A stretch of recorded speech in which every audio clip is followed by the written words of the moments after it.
เราเองก็ไม่รู้หรอกนะครับว่าเธอเนี่ยผ่านอะไรมาบ้างแต่ถ้าผ่านร้านค้าเนี่ยซื้อเบียร์มาด้วยนะรออยู่ฮานามิกเขาเกลียบกุ้งที่เหนือกว่าด้วย3รสชาติแหวกไม่ซ้ำรสชีสมาล่า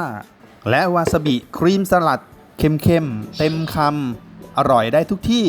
ทุกเวลาชอบแบบไหนเลือกให้ตรงตามสไตล์ถามกันว่าซื้อได้ที่ไหนสั่งซื้อข้าวเกลียบกุ้งฮานามิกคลิกที่ลิงก์ด้านหน้าได้เลยครับ